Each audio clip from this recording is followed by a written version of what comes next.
Bienvenidos a la lectura orante con las Sagradas Escrituras.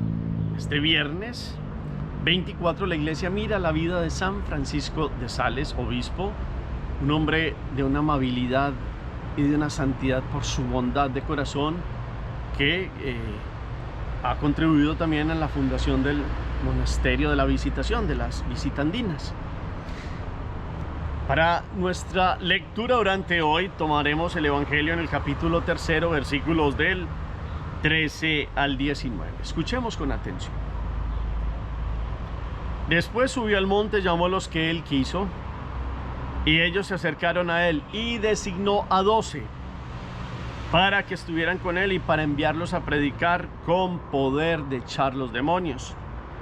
Designó a estos 12: Simón, a quien llamó Pedro; Santiago y su hermano Juan, hijos de Zebedeo, a quienes llamó Boanerges, que significa hijos del trueno; Andrés y Felipe; Bartolomé y Mateo; Tomás y Santiago, hijo de Alfeo; Tadeo y Simón el cananeo; y Judas Iscariote, el mismo que lo traicionó. Palabra del Señor. Gloria a ti, Señor Jesús. En este viernes penitencial que miramos la cruz, pidamos el fuego del Espíritu, digamos: ven Espíritu Santo, llena los corazones de tus fieles y enciende en ellos el fuego de tu divino amor. Envía tu Espíritu y todo será creado y renovarás la faz de la tierra. Espíritu Santo, ilumínanos con tu gracia, presencia y luz. Amén. ¿Qué nos dice el texto hoy? Capítulo 3 de Marcos, versículos del 13 al 19. Otra relectura. ¿Dónde sube Jesús? ¿A quiénes llama?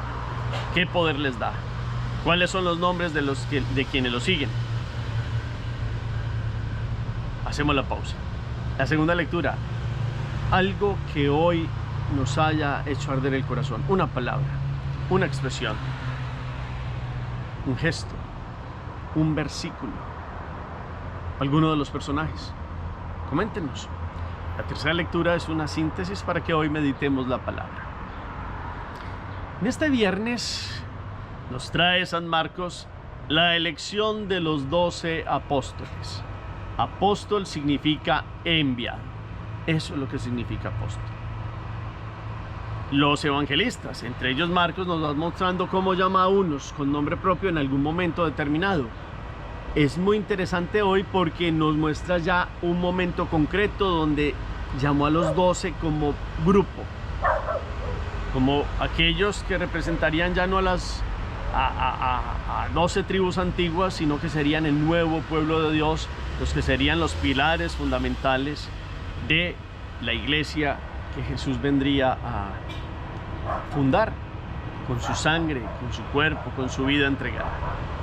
Y unos que son enviados y que serían testigos, porque los testigos son mártires que dan un testimonio sobre la vida de Jesús. ¿Qué poder les dio? Para echar los demonios. Es decir, si Jesús trae la buena noticia del reino, que es la liberación de los hijos de Dios, para que los hijos de Dios puedan vivir como eso, como hijos, ya no solo como criaturas que tocó vivir y estar aquí, sino como verdaderos hijos del Padre, pues hay 12 que son testigos directos, enviados para tener poder sobre el mal, como lo ha venido a hacer Jesús, a liberar al hombre de todo el mal integralmente, desde el cuerpo y del alma. Estos tienen esta potestad y nos da la lista que normalmente los evangelistas siempre empiezan con Pedro y terminan con Judas Iscariote. 12 hombres, no los más importantes de Israel, no los que hubieran pensado otros que Jesús hubiera ido allá al templo a escoger los principales, los más conocedores de la Torá. Hombres sencillos, distintos unos de otros. 3 parejas de hermanos: Pedro y Andrés, Santiago y Juan, Santiago de Alfeo y Judas Tadeo, primos hermanos del Señor, estos últimos. Y los otros, quien nos va comentando aquí, son Bartolomé, Mateo, Tomás, Simón cananeo y Judas Iscariote, que fue quien lo entregó. Cada uno con una forma de ser, con una particularidad de su carácter, de su ser, de su actuar. No eran perfectos. Todo el trabajo que hizo Jesús para pulirlos, De hecho, esto aquí está en una síntesis, pero este subir a la montaña nos recuerda a esas teofanías, es decir, a esas manifestaciones de Dios uno y trino en la antigüedad, a Moisés en el monte Sinaí, o al mismo pueblo hebreo en el Sinaí, a Elías en el monte Horeb, a Abraham en el monte Moria, a el pueblo de Israel en el monte Sión, allí en Jerusalén, donde también está el monte Moria, donde sería el templo. Después en el monte, en las bienaventuranzas. El lugar de subir a la montaña es un encuentro con Dios, y esto los llamó para que se encontraran con Él, los formó y eligió a los que Él quiso.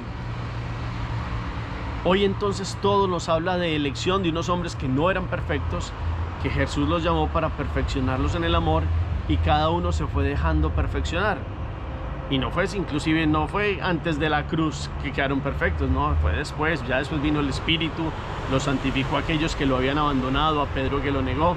Judas sí se digámoslo así, excluyó al suicidarse, porque fue quien lo vendió al mejor postor, y sigue siendo símbolo de todos aquellos que hacen de su elección una forma de autoexclusión, de no comprender este llamado que nos hace el Señor. ¿Será que hoy nos comprendemos que a nosotros también nos llama para enviarnos? Eso es el apostolado, el envío, una elección para un envío. Y todos, no solo los sacerdotes, los padres son enviados para formar a los hijos, para amarlos, para comprender de que no existen porque tocó, sino que son un don de Dios, que en sus manos son un don de vida eterna. Y cómo se vive para enseñarles y para amarlos, o cómo vivimos ante una comunidad que ve que somos creyentes, y cuál es nuestro testimonio, porque hemos sido elegidos con nombre propio, cada uno con una forma de ser. Aquí había unos que hablaban más, otros más tímidos como Andrés, había unos más mayores como el propio Bartolomé, Simón Cananeo, que es distinto a Simón de Jonás, a quien el Señor le puso Pedro, piedra. Unos muy hablaban de una siempre, como Pedro, el que todo lo quiere decir primero, el que quería como mostrar su amor a Jesús, y cómo Dios lo perfeccionó con esa negación, y después lo llamó para que él viera cómo en su misericordia lo había restablecido, para que él tuviera misericordia con los demás hermanos. Como los hijos del Zebedeo los tuvo que llamar hijo del trueno, porque en algún momento quisieron obrar con fuerza cuando pidieron que bajara fuego del cielo para unos samaritanos que no querían creer, y cómo Jesús los tuvo que llamar al amor y a la misericordia. Siendo Juan el más perfecto en el amor, pues en aquel momento se dejó llevar también por este fuego de su hermano Santiago, y etcétera, etcétera. Tomás, con aquello de si no veo, no creo, y cada uno con su forma de ser. ¿Qué forma de ser tiene que seguir moldeando hoy Dios en nuestros corazones, que nos llama a la montaña? La montaña es hoy, en este encuentro en la palabra, para que hagamos de esta elección una misión. ¿Queremos hacerlo? Ese es el gran llamado de este día. Hagamos oración. Bendito sea, Señor, por esta elección de los 12 apóstoles, por esta vida de la iglesia llena de gracia y de tu favor. Queremos sentirnos elegidos para hacer una vida de misión, para que nuestra vida tenga sentido en ti, para que verdaderamente podamos sentirnos llamados para ser enviados, para no seguirnos dejando postrar por el pecado y subir a la montaña del encuentro contigo, para conocerte, amarte y adorarte por todos los días de la vida. Amén. ¿Qué propósito queda hoy? En su vida Dios lo llama con nombre propio a una misión. Gracias por el eco que colocan al final del chat. Digamos, quedémonos contemplando: y llamó a los que Él quiso. El Señor esté con ustedes, y la bendición de Dios Todopoderoso, Padre, Hijo y Espíritu Santo, descienda sobre ustedes y los acompañe siempre. Podemos seguir en paz. Demos gracias a Dios. Feliz día para todos.